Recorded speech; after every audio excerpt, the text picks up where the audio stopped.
Hello friends, welcome back to our channel. ఈరోజు వీడియోలో మనం చాలా ఈజీగా క్విక్గా అయిపోయే ఈవినింగ్ స్నాక్స్ రెసిపీ అయితే చూసుకోబోతున్నాం అన్నమాట.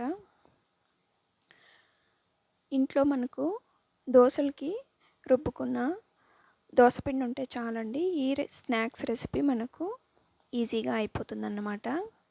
ఇంట్లో ఉన్న వాటి ఇంగ్రీడియంట్స్తోనే చాలా ఈజీగా క్విక్గా చేసేసుకోవచ్చు అన్నమాట. వీడియోలోకి వెళ్ళక ముందు ఇంతవరకు వీడియోని చూస్తున్న వారు ఎవరైనా సబ్స్క్రైబ్ చేసుకోకపోతే ఛానల్ని ప్లీజ్ సబ్స్క్రైబ్ చేసుకోండి.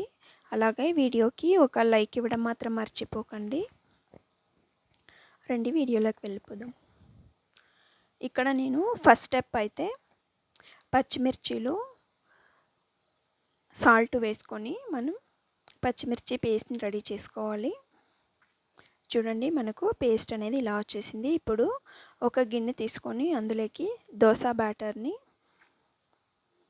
వేసేసుకోవాలి. ఇప్పుడు ఈ దోశ బ్యాటర్లోకి సన్నగా చాప్స్ వేసుకున్న ఉల్లిపాయ ముక్కలు, కరివేపాకు,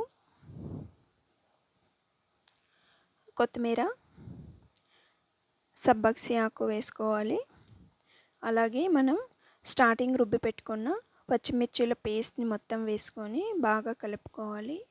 ఇక్కడ మళ్ళీ ఉప్పు వేయడం అనేది ఉండదండి, ఎందుకంటే పచ్చిమిర్చీలకు ఆల్రెడీ వేసుకొని మనం పేస్ట్ చేసేసుకున్నాం కనుక. ఈ పేస్ట్ మొత్తాన్ని మనం బాగా గరిటెతో తిప్పుకుంటూ ఈ కన్సిస్టెన్సీకి వచ్చేలాగా మనం బ్యాటర్ని ప్రిపేర్ చేసుకోవాలన్నమాట. మనకు ఇప్పుడు పునుగులకి పిండి అయితే రెడీ అయిపోయింది. సైడ్కి పెట్టేసుకోండి. స్టవ్ పైన ఒక కడాయి పెట్టేసుకొని ఆయిల్ పోర్ చేసుకోండి. ఆయిల్ వేడెక్కాక మనం ఈ పిండిని మనము చేత్తోనైనా వేసుకోవచ్చు, లేదా గరిటెతో ఇలా వేసేసుకోవాలండి.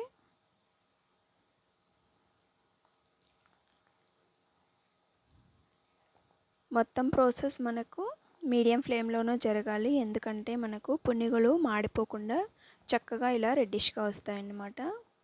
చూడండి, ఇక్కడ టేస్టీ అయిన స్నాక్స్ మనకు రెడీ అయిపోయింది ఈవినింగ్. ఇక సర్వ్ చేసుకోవచ్చు అన్నమాట. చాలా ఈజీగా క్విక్గా అయిపోయే ఈ రెసిపీ వీలైతే మీరు కూడా ట్రై చేయండి. ఎలా వచ్చిందో కమెంట్ బాక్స్లో కమెంట్ డ్రాప్ చేయండి. అలాగే వీడియోని చూస్తున్నవారు చివరిదాకా చూసిన తర్వాత ఒక లైక్ ఇవ్వడం మాత్రం మర్చిపోకండి. మాకు పెద్ద సపోర్ట్ అంటే మీరు ఒక like ఇవ్వడమేనండి.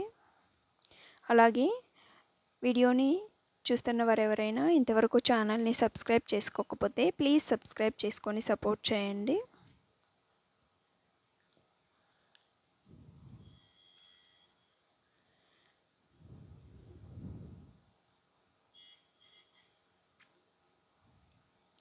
Thank you for watching అండి.